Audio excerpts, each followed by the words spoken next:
Hello friends, today I'm starting with chapter 11 of TAMAS. Okay, now first one we'll read about the Comrade Devdutt's peace effort in riot torn city, defies parents, and then Congress Muslim League meeting imperative, then journal killed with speaking for peace. Comrade Devdutt proceeded to continue his efforts for peace systematically. Also, the riots must not spread to villages. Arranging a meeting between the Congress and the Muslim League was imperative. His parents opposed his venturing out on such a day, but he will went out with his bicycle, assuring his mother that he would return. There were dead persons or persons nearly dead on the road, but he went straight to the party office for a meeting. Only three members were present. A fourth member had been sent to the villages. The fifth member, a Muslim, had left the commune because a dead pig had been thrown outside a mosque and three Muslims had been killed before his very eyes. So he felt that it was wrong to blame the British for the riots. Devdutt vainly tried to argue that he should not get emotional and that viewing things emotionally could be very misleading for a commune. It was reported that working class areas had so far been free from rioting, but Comrade Jagdish's hands in the labor colony at Rata needed to be strengthened. The Congress Muslim League meeting was held at Hayat Bakhsh House. Devdutt had succeeded in bringing Bakshiji along with two other congressmen. At first, there was an exchange of angry words and accusations between them. Hayat Baksh was insisting that Bakshiji should first admit that the Congress was an organization of the Hindus, but ultimately, Devdutt's appeal for peace prevailed and both sides signed the joint appeal for peace.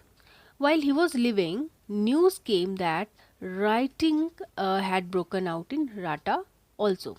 So he decided to go there at once and went to the party office to pick up his bicycle. There he again confronted his father, who was furious with him for staying out in a deteriorating situation. But he remained unmoved and sent Comrade Ramnath to escort his father home. That very afternoon, Jarnal was killed while delivering one of the several appeals for peace in different localities. He was saying, "We are brothers, we shall live together, we shall live as one." Just then, a lathi hit him on the head, splitting his skull into two. His sentence remained incomplete. Now, I'm doing chapter number 12. Ranveer and his band of warriors watch for militia quarries in the trails and elderly Muslim selling oil incense and kills him. Okay. Now Ranveer and his band of warriors were stationed in a double-storied house, itching for action. Itching for action means yearning या means उत्सुक थे वो ये करने के लिए action करने के लिए. The other warriors were Shambhu, Manohar and Indra. They cast themselves in the style of the Rajputs of old. Ranveer, supremely confident after being initiated, okay, liked to think of himself as Shivaji. He was addressed by others as Sardar. The idea of boiling oil was given up for want of कोल, क्योंकि कोल नहीं था इसलिए वो oil को गर्म नहीं कर सकते थे, बॉयल नहीं कर सकते थे. At the behest of the Sardar, behest means at the instruction of Sardar, Inder gave a demonstration of his skill in the use of his knife. All his movements ended with his knife aimed at Ranveer's back. Ranveer shook his head in disapproval, saying, as Master Devvrat had said, that one should not aim at either the enemy's chest or back. The best place to plunge the knife was the waist or the stomach, he said.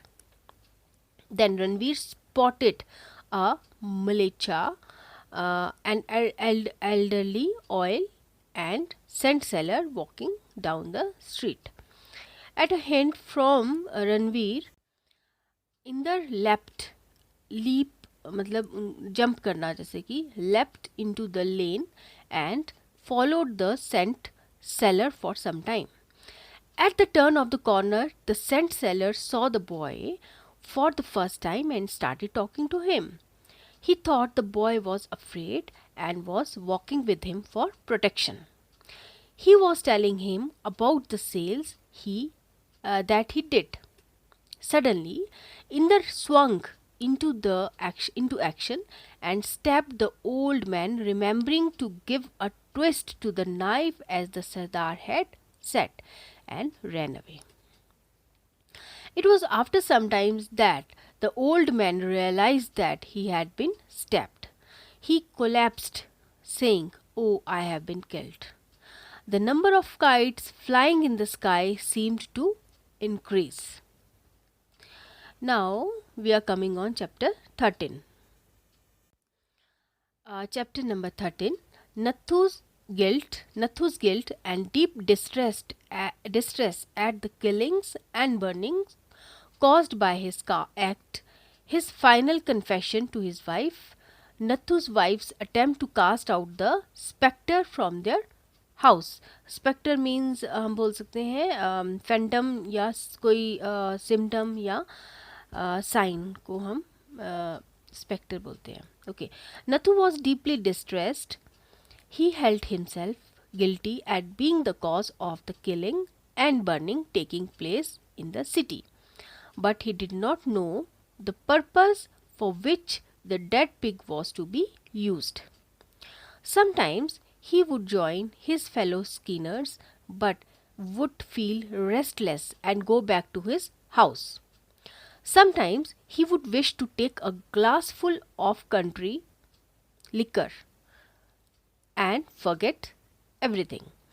He wanted to tell everything to his wife, but he feared her revealing the secret to others in an unguarded moment. And then no one would believe him that Murad Ali, a Muslim, had asked him to kill a pig and have it thrown on the steps of the mosque. And maybe it was not the same pig. Couldn't there be two pigs of the same color? One impulse was to go to Kalu, the scavenger, and ask him where he had delivered the pig, or go to Murad Ali. But Murad Ali might even blame him and have him arrested. Then he told himself that what he had done was done in ignorance. But those who were killing and burning were doing so with wide open eyes. He recalled his father's words that a man whose hands are clean, will never do an evil deed. He saw a man walking along the road stop and look at the Skinner's colony. He feared that the man was looking for the person who had killed the pig. Again, he felt like telling her everything. He was restless and was behaving oddly. Finally, after a lot of dilly-dallying, means wasting time, he told her that it was he who had killed the pig and that he had been paid 5 rupees for it. But it was Kalu who had thrown it on the steps of the mosque and not he. Kalu was a Christian, not a Muslim. He told her the whole story. At first, his wife was deeply upset at the horrible thing he had done and had actually trembled while listening to Nathu's account, but she said that he was not to blame. Earlier, she had refused to touch the tainted money, but later said that it was his hard earned money and she would buy dhotis with it. She said that the hearts were clean and they didn't need to fear anyone. But she cautioned him not to tell anything to anyone. Okay.